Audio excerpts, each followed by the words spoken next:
Ben écoutez, on va passer donc à l'intervention suivante. On va accueillir le professeur Migliani qui va nous parler des nouveautés en vaccinologie. Donc, bonsoir à tout le monde. Je voudrais d'abord remercier Jean-Marc Ségala de m'avoir invité, les autorités de m'avoir permis de venir ici. Je suis de retour en Polynésie après mon départ il y a 34 ans, parce que c'était mon premier poste de médecin, donc je suis un peu ému d'être à nouveau parmi vous. Donc Jean-Marc m'a demandé de parler des nouveautés en vaccinologie en France en 2018.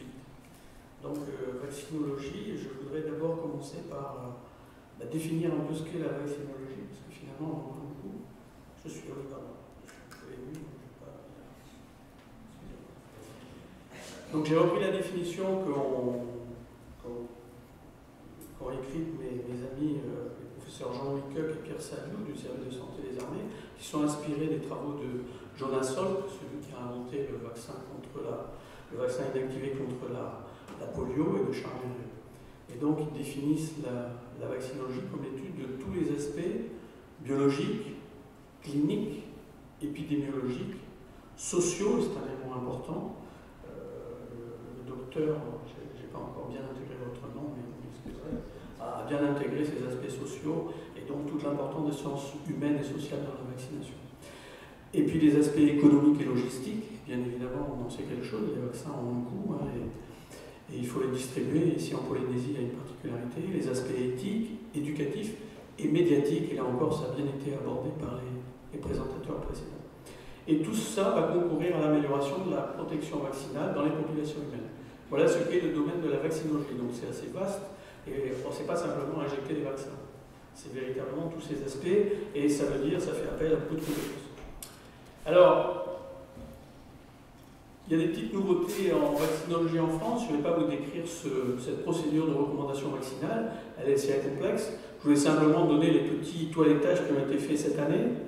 Le comité de technique des vaccinations a été dissous et il s'appelle maintenant commission, donc du coup on garde l'appellation CTV. Il est rattaché à la Haute Autorité de Santé.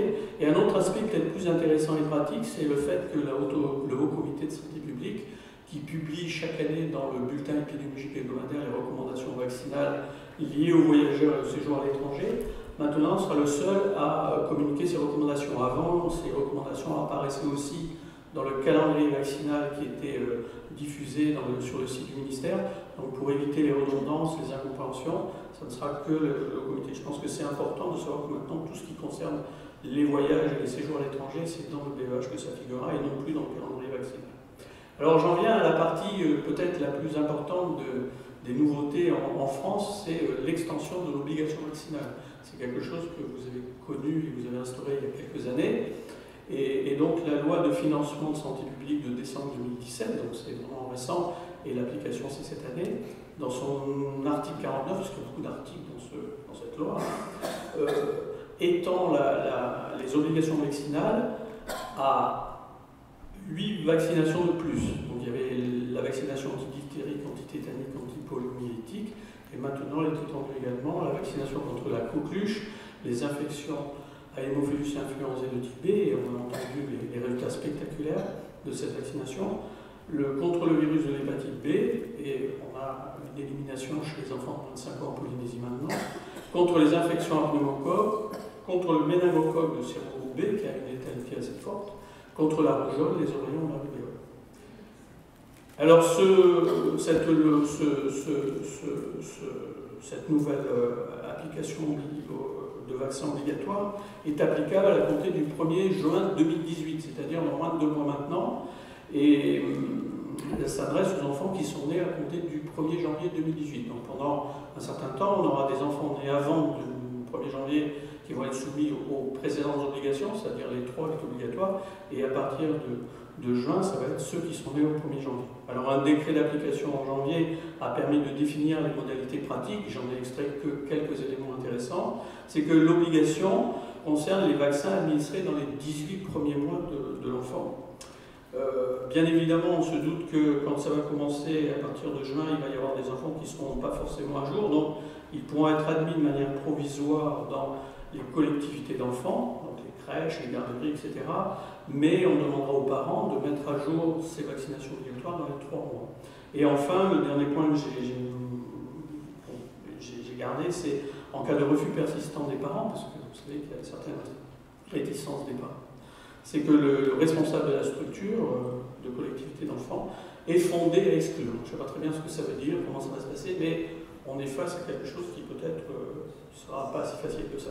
Alors les arguments pour élargir, pour comprendre un peu pourquoi finalement on en est arrivé à ça, c'est qu'on avait des couvertures vaccinales suffisantes pour certaines vaccinations, en particulier des nourrissons, par exemple le rhum, le pneumocoque. Il y avait des persistances, il y a toujours des persistances de cas de maladies qui auraient dû disparaître ou être mieux contrôlées avec les vaccinations. Je pense par exemple à l'hépatite B. On a quand même en France une estimation de 2400 nouveaux cas d'infection asymptomatique ou symptomatique chaque année. La réapparition d'épidémies, et actuellement les épidémies importantes qui apparaissent concernent la rougeole. On a eu une forte épidémie en 2008-2011 qui a été à l'origine de beaucoup d'hospitalisations, beaucoup de complications pulmonaires, neurologiques et de 10 décès. Alors ce qui est intéressant dans les 10 décès, enfin intéressant, c'est une façon de parler, c'est que il y avait 7 personnes qui étaient des immunodéprimés, pour lesquelles la vaccination est contre-indiquée. Ce qui montre bien que la couverture étant insuffisante, il n'y a pas de protection collective, il n'y a pas d'immunité de groupe, et donc finalement ils ont pâti du fait qu'il n'y avait pas assez de vaccination. Le troisième argument, c'est qu'il y a un baromètre santé régulièrement en France, et que dans celui de 2016, on a interrogé 4000 parents environ pour leur demander ce qu'ils feraient si l'on supprimait l'obligation vaccinale contre les 3 vaccins pour lesquels il y avait une obligation. Et 55% ont dit non, on continuera à vacciner nos enfants. 30% ont dit probablement, mais probablement oui, c'est peut-être qu'ils ne le font pas. Et il y en a quand même 13% qui, eux, étaient soit contre, ils ne feraient vraiment pas la vaccination, ou probablement pas. Donc il y avait vraiment une incertitude sur est-ce qu'on n'allait pas perdre en couverture. Et au total, finalement, il y a eu, vous le savez, une concertation citoyenne en 2016 avec des jurys d'experts et des jurys citoyens. Était venu sur la table, est-ce qu'on en vient au système anglo-saxon, c'est que des recommandations, mais ce n'est pas la tradition française, d'autant que les Français considèrent que quand c'est obligatoire, c'est des bons vaccins, et quand c'est recommandé, c'est facultatif, donc ça pose un problème. Et donc, je ne vais pas rappeler tout ce qui était dans le rapport du comité d'orientation de cette concertation, mais rappeler la 6e recommandation, finalement, le comité, en rapport avec les jurys, a décidé de proposer l'élargissement du caractère obligatoire de la vaccination à titre temporaire pour reconquérir la confiance des citoyens. Voilà. Donc, parce qu'il y avait un grand débat, il était question, et on entendait beaucoup d'experts qui disaient on va arrêter l'obligation vaccinale. Et en fait, on peut faire un choix inverse, mais à titre temporaire. Voilà. Alors pour ce qui concerne le calendrier vaccinal proprement dit, il y a eu finalement peu de modifications en 2018 par rapport au calendrier 2017, dans lequel on avait rajouté une première dose de méningocoque conjuguée à 5 mois, parce qu'en fait on a vu que la dose à 12 mois n'avait pas l'impact espéré, on avait même une augmentation des cas de méningite à méningo, et donc on a rajouté ça. En dehors de ça, il y a eu très peu de modifications. Alors je le montre parce que bien sûr il y a maintenant les 11 vaccinations obligatoires. Je montre aussi qu'on a quand même 2 vaccins combinés, l'hexavalent et puis le trivalent OR. Et en fait, ça permet de vacciner actuellement 70% des enfants. Donc c'est quand même quelque chose qui est important à dire. Hein. Et on a rattrapé en particulier la couverture hépatite B qui n'était pas bonne à un moment par le fait qu'on faisait l'hexavalent. Voilà. C'est tout ce que je dirais, mais je montrerai également les rattrapages qui sont bien décrits dans le calendrier vaccinal, qui sont assez complexes à comprendre, on a beaucoup, mais juste pour interpeller en disant que la fonction de rattrapage dans le calendrier vaccinal est vraiment une fonction importante. Quand on a raté, quand on a des occasions manquées, des rendez-vous qui n'ont pas été tenus, il ne faut pas oublier ces enfants et à chaque fois être dans l'optique de rattrapage pour toutes les vaccinations pour les enfants. Voilà, c'est toujours pas dans les détails. Et juste en bas, le premier plan de santé publique nationale vient d'être diffusé en 2018. Et parmi toutes les recommandations que contient ce plan, il est demandé à la Haute Autorité de Santé de soumettre un projet de recommandation de la vaccination des jeunes garçons contre les papillomavirus. Alors on a déjà du mal avec les filles parce que la couverture vaccinale à 16 ans pour les 3 doses est à 17% en France. Elle a chuté. Donc on a beaucoup de mal à vacciner. Et là, on pense que c'est logique de vacciner également les petits garçons. Alors en termes de vaccins, l'actualité 2018, c'est le Rouvax. Maintenant, il va y avoir un arrêt de commercialisation ce mois-ci. Alors, une bonne nouvelle, c'est qu'on a un troisième vaccin hexavalent, le Varilix. Alors, ces 3 vaccins ne sont pas interchangeables, ça veut dire que quand on a commencé une vaccination chez un enfant, il faut continuer avec le même vaccin jusqu'au bout. Et puis pour la grippe, la nouveauté, c'est qu'on avait bien sûr les vaccins trivalents, et maintenant on a mis à disposition des vaccins tétravalents, en particulier pour couvrir les 2 lignées B, la lignée B Victoria et B Yamagata. Voilà, je ne parlerai pas du reste, c'était les années d'avant. Alors Jean-Marc me l'avait dit, mais c'était contenu dans le calendrier, il y a un calendrier synthétique qui rappelle les contre-indications des vaccinations des enfants. Alors je répète d'abord qu'il faut se reporter bien sûr aux notices de chaque vaccin, et je vous montrerai le site où on peut avoir ces informations. Alors pour les vaccins tétra, penta et hexavalent, finalement les contre-indications sont à peu près les mêmes. Des problèmes d'hypersensibilité, d'allergie donc à un des composants du vaccin, que ce soit le substance active, les excipients, les résidus à l'état de trace. Les allergies à un vaccin coquelucheux ou un vaccin combiné qui contient la valence coqueluche. Donc ça, c'est dans les 3 vaccins, c'est la même chose. Ce qui diffère, c'est les éléments à l'état de trace. Et puis ensuite, les contre-indications, c'est les encéphalopathies d'étiologie inconnue dans les 7 jours qui précèdent une précédente vaccination coquelucheuse. Et ensuite, les encéphalopathies évolutives pour certains des vaccins. Pour l'hépatite B, c'est la même chose, c'est l'hypersensibilité à des substances contenues dans le vaccin. Pour le pneumocoque conjugué, même chose. Alors là, il faut rajouter quand même la protéine de conjugaison qui permet en fait d'obtenir une stimulation et une mise en jeu de l'immunité en mémoire. Et donc là, c'est l'anatoxine diphtérique, en fait une protéine non toxique et proche de l'anatoxine. Le méningocoque conjugué, c'est la même chose, sauf que là, dans un cas, le conjugate, c'est l'anatoxine diphtérique, et dans l'autre, la protéine de conjugaison, c'est l'anatoxine tétanique. Pour le polio monovalent, c'est la même chose, hypersensibilité. Pour le vaccin tétanique, pareil, sauf qu'en cas de prophylaxie post-exposition, il n'y a pas de contre-indication, donc l'urgence c'est de faire le rappel. Alors pour l'Europe, c'est un peu différent, il y a toujours c'est un vaccin vivant atténué, il y a toujours les problèmes d'hypersensibilité à un des éléments de composition du vaccin, mais bien sûr, comme c'est un vaccin vivant atténué, c'est une contre-indication à la tuberculose active, au problème des lignées sanguines avec les lymphomes, les néoplasmes, etc. Le traitement immunosuppresseur en cours, les déficits sévères de l'immunité et les antécédents familiaux d'immunodéficience congénitale. Voilà, rappelé succinctement, et maintenant, si vous voulez, c'est mieux structuré dans le calendrier vaccinal, mais quand même, il faut toujours aller se référer au résumé des caractéristiques des produits, et sur le site du ministère, la base de données publiques des médicaments, on trouve toutes les fiches qui concernent les vaccins. Je vous ai mis les références, mais vous le connaissez. Hein. Alors évidemment, le ministère, compte tenu des changements, a fait une nouvelle version du carnet de santé pour 2018. Alors, je ne vais pas rappeler tous les éléments. Il a toujours valeur de certificat de vaccination.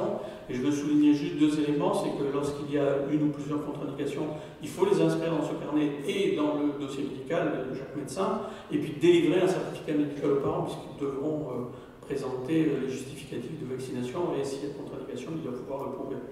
Et en cas de refus, il faut inscrire ces refus avec les risques afférents à ces refus dans le carnet de santé également, et faire signer autant que possible, hein, parce que c'est pas toujours évident, mais il faut essayer de s'attacher à ça, faire signer aux parents un refus de vaccination.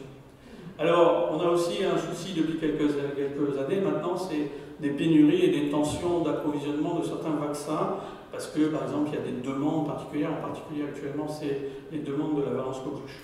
Alors, la situation est très évolutive, et ça change, mais le calendrier vaccinal, il est fixe. Alors, une fois qu'on a dit des choses, après, c'est plus valable.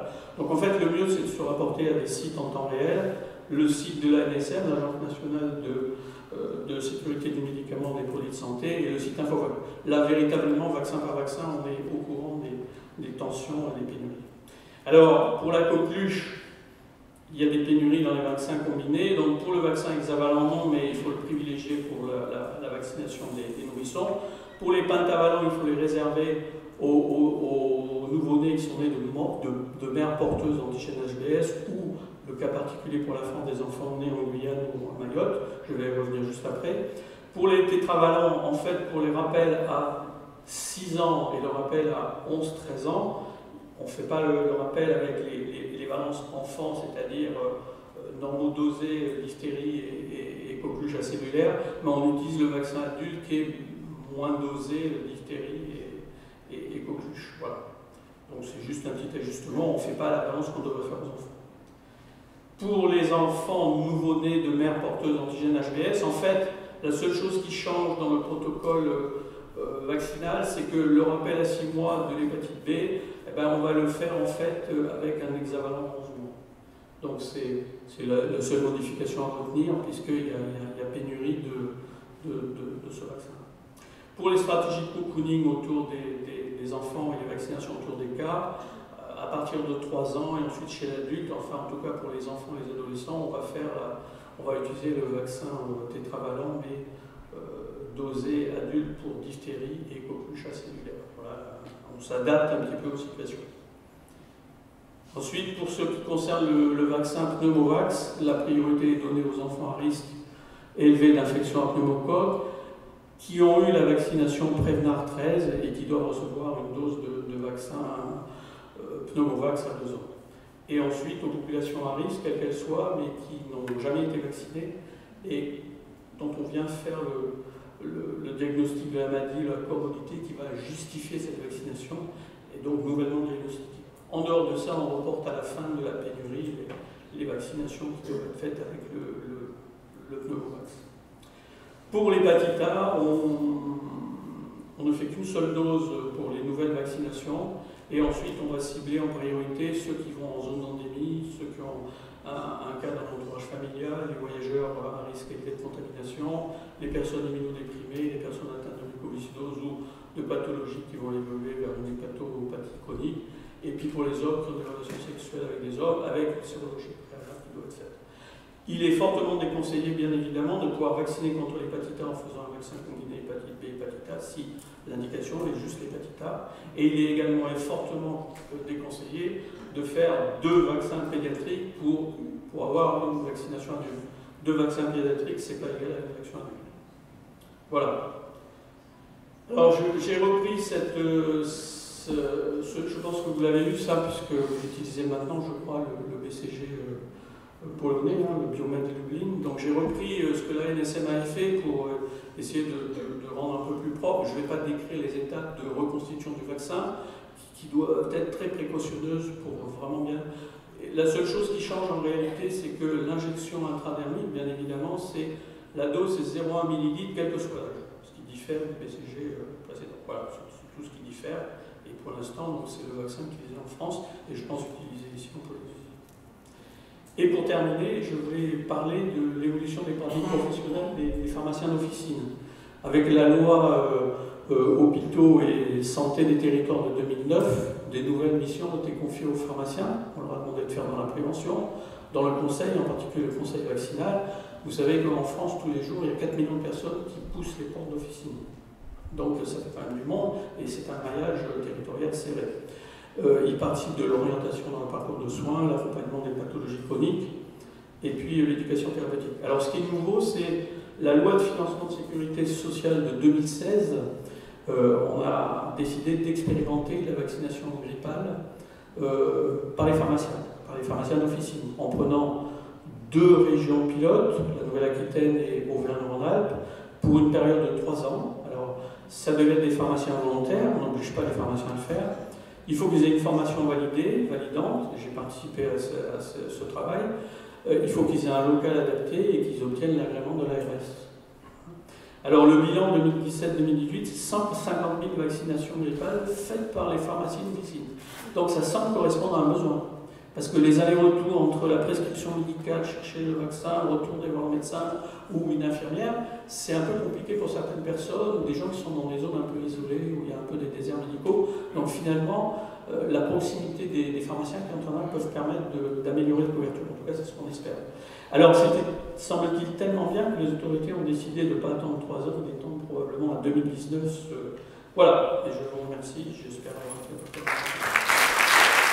Alors, je voulais dire que je n'ai pas traité les nouveautés de la vaccinologie dans le monde, parce que c'était quand même une question un peu ardue et il aurait fallu que je puisse avoir plus de temps à raconter ça.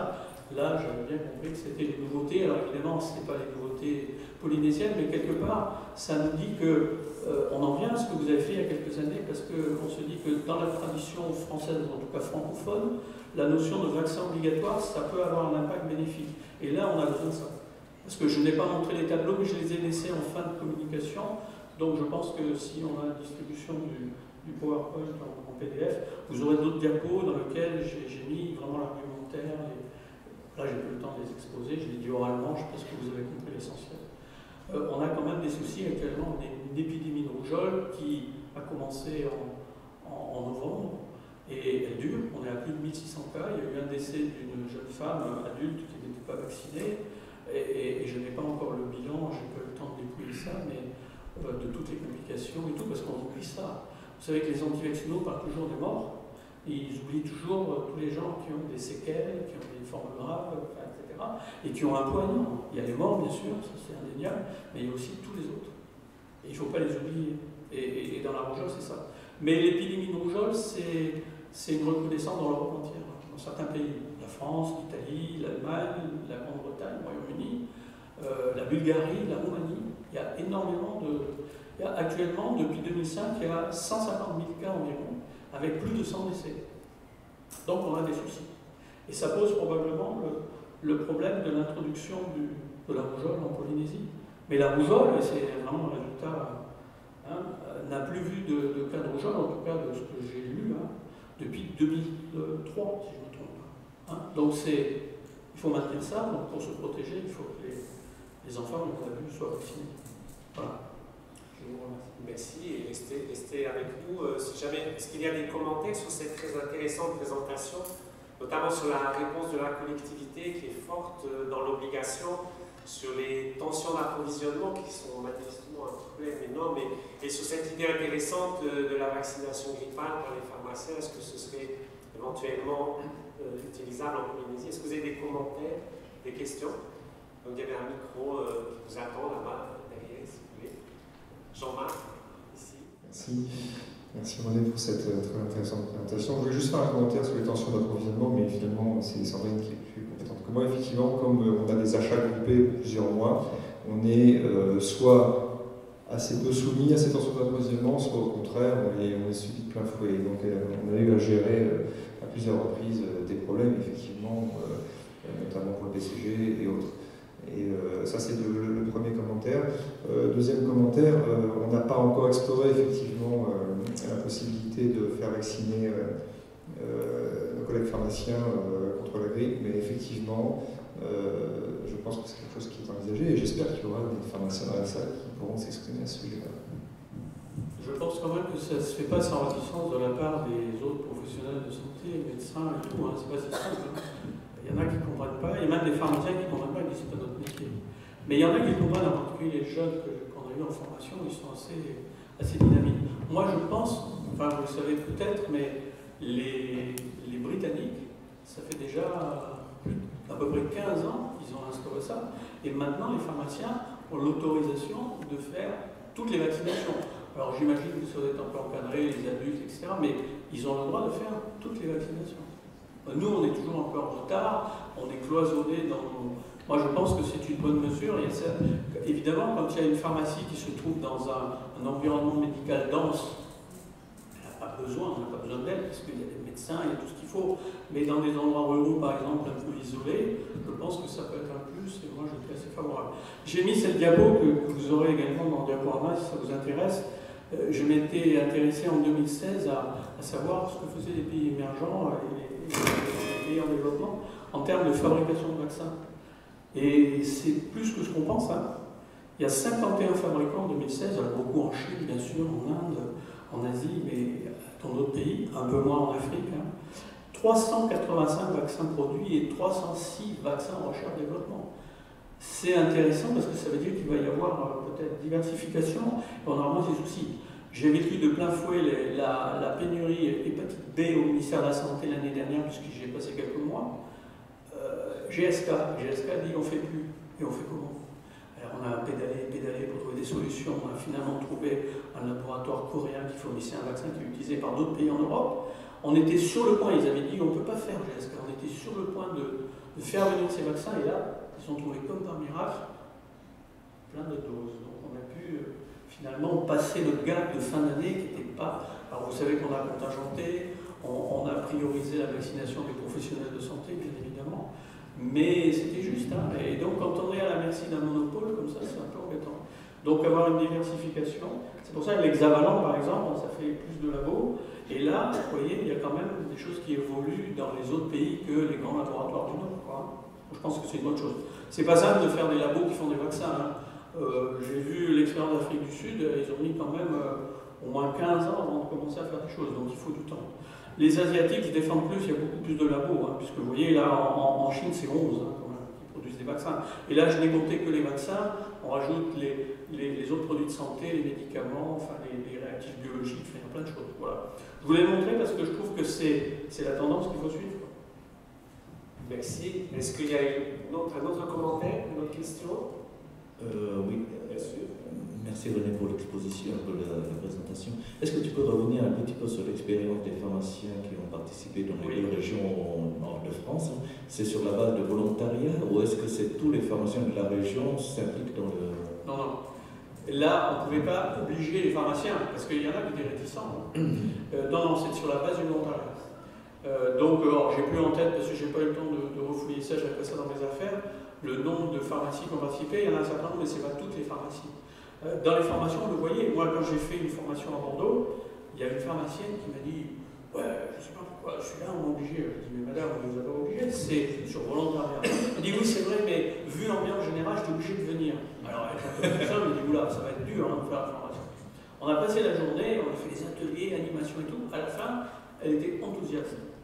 Mais souvent, les anciens pharmaciens, ils le font parce qu'ils disent que c'est probablement quelque chose qu'il faut faire, mais ils laissent faire ça aux jeunes. Et les jeunes, ils sont très, très actifs, ils aiment bien, ils trouvent que c'est bien de faire ça. Moi, personnellement, je pense que c'est pas applicable partout et utile partout. Je ne suis pas persuadé qu'il faut le faire partout.